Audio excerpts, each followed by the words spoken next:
امام جلال الدین رومی رحمۃ اللہ علیہ نے ایک حکایت میں لکھا ہے کہ ایک شخص نے حضرت سلیمان علیہ السلام سے درخواست کی کہ اسے چوپایوں اور پرندوں کی بولی سکھا دے۔ آپ نے اسے منع کیا کہ یہ بات بہت خطرناک ہے، وہ اس سے باز رہے، لیکن اس نے اصرار کیا تو حضرت سلیمان علیہ السلام نے اسے کتے اور مرغی کی بولی سکھا دی۔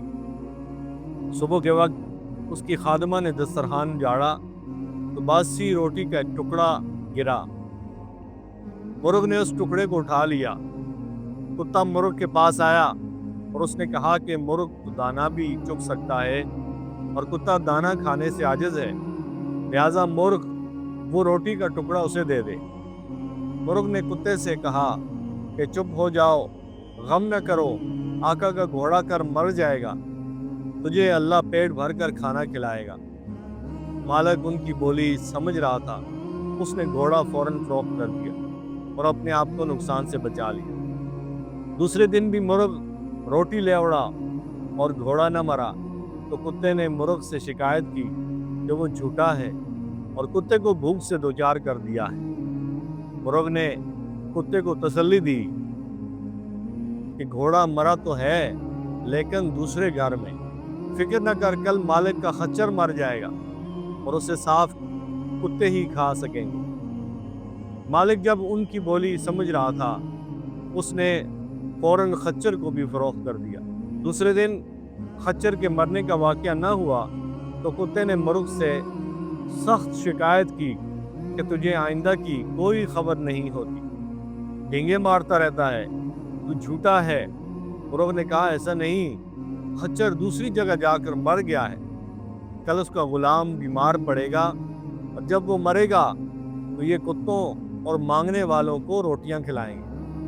مالک نے یہ سنا اور غلام فروخت کر دیا اور دل میں بڑا خوش ہوا کہ اس نے کتے اور مرغے کی بولی سیکھ کر بڑی دانائی اور حکمت سے کام لیا ہے، اور کس طرح 3 نقصان اپنی دانائی سے ٹال دیے۔ عزیزان محترم، تیسرے دن اس محروم کتے نے مرغ سے شدید شکایت کی، اسے جھوٹا، فریبی اور دغاباز کہا۔ مرغ نے کہا کہ میں اور میری قوم جھوٹ سے سخت دور ہیں، ہم صبح اذان دیتے ہیں تو لوگ نماز پڑھتے ہیں، اگر بے وقت اذان دینے کی عادت ڈال لیں تو ہم ذبح کر دیے جاتے ہیں۔ وہ غلام بھی فوت ہو چکا ہے، ہمارے مالک نے اپنے مالی نقصان تو بچا لیا ہے مگر اپنی جان پر بوجھ لاد لیا ہے۔ مرغ نے اگلے دن مالک کے مرنے کی خبر دی اور بتایا کہ اس واقعے پر اس کے ورثاء گائے ذبح کریں گے اور کھانا تقسیم کریں گے۔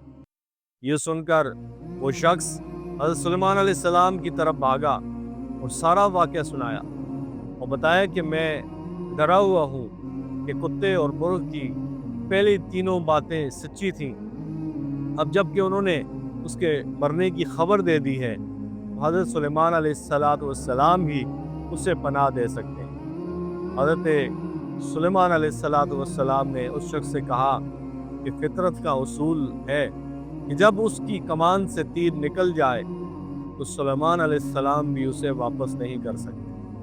ہاں، میں تیرے لیے سلامتی ایمان کی دعا کر سکتا ہوں، تیری طرف قضا نے 3 دفعہ نقصان کے لیے ہاتھ بڑھایا جو تو نے اپنی تدبیر سے لوٹا دیا، اگر تو ایسا نہ کرتا تو قضا تیرے مالی نقصان سے پلٹ جاتی اور یہ بڑی مصیبت اس قدر جلدی تیرے سامنے نہ آ کھڑی ہوتی۔ اب اس سے رائے فرار کسی صورت بھی ممکن نہیں ہے۔ عزیزان محترم، اس واقعے سے ہمیں یہ سبق ملتا ہے کہ چھوٹی مصیبت بڑی مصیبت کا کفارہ ہوتی ہے، اور اللہ تبارک و تعالیٰ کی عطا پر ہمیں ہر صورت راضی رہنا چاہیے اور ہر چیز حاصل کرنے کی خواہش نہیں کرنی چاہیے۔ مولانا جلال الدین رومی رحمۃ اللہ علیہ نے رسول اللہ صلی اللہ علیہ وسلم کی ایک حدیث مبارکہ کی تفسیر بیان فرمائی ہے، جس کا مفہوم یہ ہے کہ اللہ تعالیٰ اپنے بندوں سے محبت کے باعث بعض اوقات چھوٹی مصیبت